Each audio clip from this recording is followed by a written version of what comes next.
సార్వత్రిక ఎన్నికల్లో జగన్మోహన్ రెడ్డి ఓటమి గురించి ఆసక్తికరమైనటువంటి కామెంట్స్ చేశారు సిపిఐ నారాయణ గారు.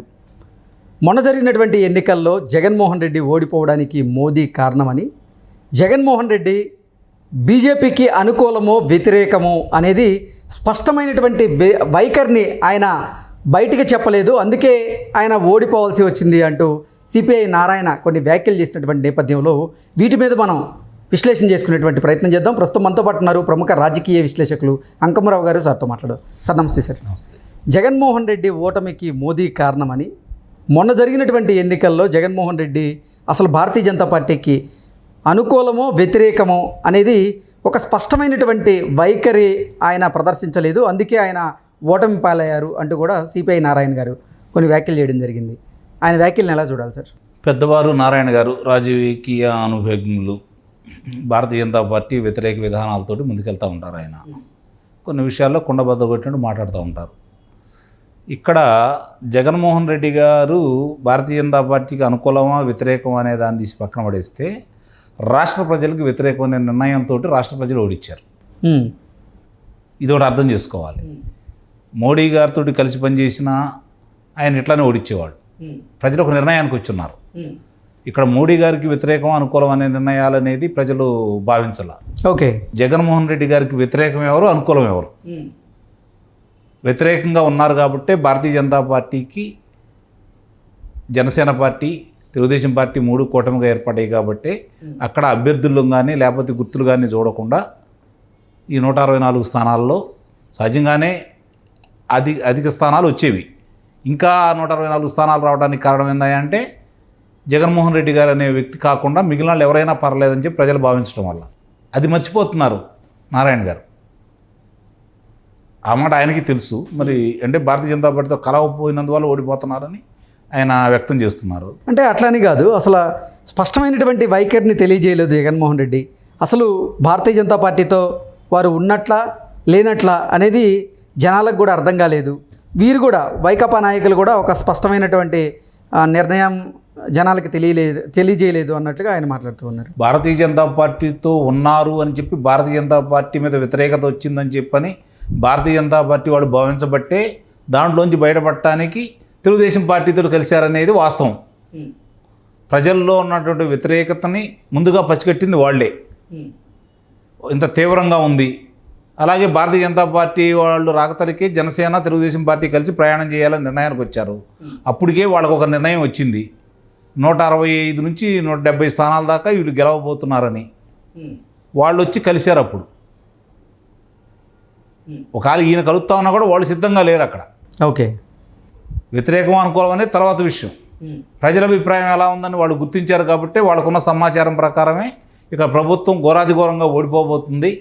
తెలుగుదేశం పార్టీ ఒంటరిగా పోటీ చేసినా కూడా 125 నుంచి 130 స్థానాలు గెలవడానికి సిద్ధంగా ఉంది. జనసేన పార్టీ కూడా వచ్చి కలిసింది కాబట్టి ఇది 160 నుంచి 170 స్థానాల దాకా ఎగబాగే పరిస్థితి ఉంది అని చెప్పని వాళ్ళు గుర్తించారు కాబట్టే వాళ్ళు రావడం జరిగింది. భారతీయ జనతా పార్టీతో పొత్తు లేకుండా ఉన్నట్లయితే వైఎస్ఆర్సీపీ గెలిచేది అనేటువంటి ఉద్దేశంతోనే సిపిఐ నారాయణ గారు ఇటువంటి వ్యాఖ్యలు చేసి ఉండొచ్చా? ఒకవేళ చేస్తే ఆయన అభిప్రాయం అది అయితే ఉండొచ్చు, కానీ అది మాత్రం వాస్తవంగా కాదు. ఎందుకంటే ఇందాక నేను ఉదాహరించినట్టు జగన్మోహన్ రెడ్డి గారికి వ్యతిరేకంగా ఓట్లు వేయాలని నిర్ణయించుకున్నారు. కారణం ఏంటంటే ఒక వర్గం కాదు, ఒక కులం కాదు, ఒక ప్రాంతం కాదు. ఆయన ఎవరిని వదిలిపెట్టలేదు. వ్యాపారాల్లోనూ వాళ్ళ మనుషులు దొరబడ్డారు. ప్రజాస్వామ్యాన్ని హత్య చేశారు. రాష్ట్రంలో జరిగిన అరాచకాలకి, అక్రమాలకి, దోపిడీలకి, దొంగతనాలకి, హత్యలకి చాలా స్పష్టంగా వాళ్ళ ముద్ర అనేది స్పష్టంగా ఉంది. వాళ్ళ ప్రమేయంతో జరిగింది ప్రజలందరికీ అర్థమైపోయింది. భయపడ్డారు. ఎందుకంటే పెద్ద పెద్ద నాయకుల్ని వాళ్ళు ఏ విధంగా వేధించారో, వాళ్ళు ఎలా ఇబ్బంది పెట్టారో చూశారు. కాబట్టి వాళ్ళ చేతిలో ఉన్నటువంటి బ్రహ్మాస్త్రం ఓటు అనే ఆయుధం, దాన్ని సరైన సమయంలో సరిగ్గా వినియోగిద్దాం అనుకున్నారు.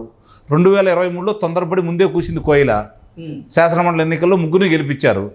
అప్పటికైనా వాళ్ళు ఆలోచించుకోవాల్సింది, ఆలోచించుకోలేదు. ప్రజల యొక్క నిర్ణయం అప్పుడే తెలిసిపోయింది. ఇక ప్రజాస్వామ్యయుతంగా జరిగిన ఎన్నికల్లో సంపూర్ణంగా వాళ్ళ యొక్క అసమ్మతిని వ్యక్తం చేశారు. అది వీళ్ళు గుర్తించాల. ఇంకా పథకాలు గెలిపిస్తాయి, నా కులం నన్ను గెలిపించింది, నా మతం నన్ను గెలిపించింది, నా ప్రాంతం నన్ను గెలిపించింది అని చెప్పని భావించారు. ముఖ్యంగా ఆ ప్రాంత వాసులే ఆ ప్రాంతంలో జరిగిన అన్యాయానికి, అక్రమాలకి అన్నమయ్య ప్రాజెక్టు సజీవ సాక్ష్యం, గండికోట రిజర్వాయర్ సజీవ సాక్ష్యం, అక్కడ ఉన్న రోడ్లు సాక్ష్యం, జరుగుతున్నటువంటి కార్యక్రమాల సాక్ష్యం, అక్కడ జరిగినటువంటి అబ్దుల్ సలాం లాంటి వ్యక్తుల ఆత్మహత్యల సాక్ష్యం, ఇవన్నీ వాళ్ళ మనసుల్లో బలంగా ఉంది కాబట్టి వాళ్ళు ఈ నిర్ణయానికి వచ్చారు. ఆ ప్రాంతం వాసి అయ్యి రాజశేఖర రెడ్డి గారి అబ్బాయి అయ్యి 52 స్థానాలకు 49 స్థానాలు గెలిచినటువంటి ఇదే జగన్మోహన్ రెడ్డి గారు 2014లో పరిస్థితి చూశారు. ఒకే ఒక్క స్థానం కడపలో వచ్చింది. అలాంటి చాట కూడా ఈరోజు ఆయనకి 3 స్థానాలు వచ్చి కూటమికి 7 స్థానాలు వచ్చే పరిస్థితికి వచ్చిందంటే కారణం ఎంత తీవ్రంగా వ్యతిరేకించారో ఆలోచించుకోవాలి. అక్కడ భారతీయ జనతా పార్టీని కూడా గెలిపించారు కదా కడపలో. అవును.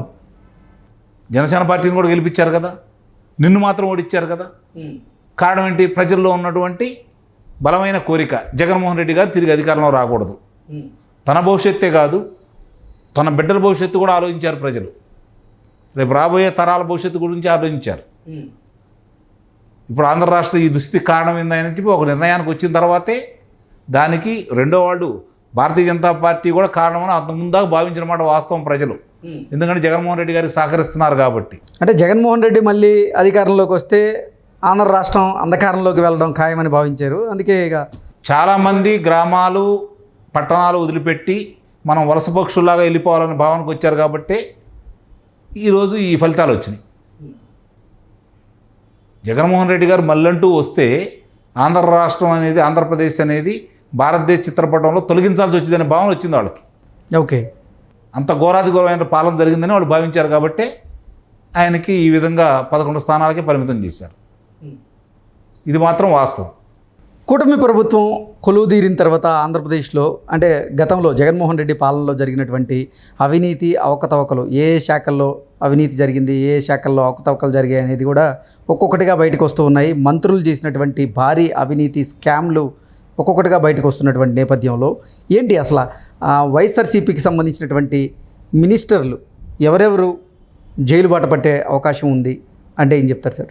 మంత్రులుగా చేసిన వాళ్ళు అందరూకి మాజీ మంత్రులు అంటే రోజా గారి పేరు చెప్తే ఆడదాం ఆంధ్రాలో 100 కోట్ల రూపాయలు స్కామ్ చేశారని, నెక్స్ట్ పెద్దిరెడ్డి రామచంద్రారెడ్డి ఇసుక మాఫియా, మైనింగ్ మాఫియా, మద్యం మాఫియా, ఎర్రచందనం, ఇలా రకరకాల అవినీతి ఆరోపణలు ఆయన మీద వస్తూ ఉన్నాయి.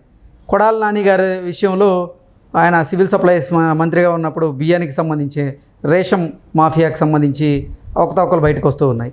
ఇలా ఒక్కొక్కరిగా మంత్రులు చేసినటువంటి అవకతవకలన్నీ బయటకు వస్తున్నటువంటి నేపథ్యంలో ఎవరు జైలు బాట పట్టే అవకాశం ఉందండి? ఇప్పుడు ఇక్కడ జరిగింది ఏందంటే, విచిత్రం ఏందంటే ఆంధ్ర రాష్ట్రంలో గత 2019 నుంచి 2024 వరకు ఎవరైతే మంత్రులుగా పనిచేశారో వాళ్ళ ఆఫీసులో కూర్చొని, వాళ్ళ కార్యాలయంలో కూర్చొని సమీక్ష నిర్వహించినట్టు మీరు ఎక్కడన్నా చూసారా?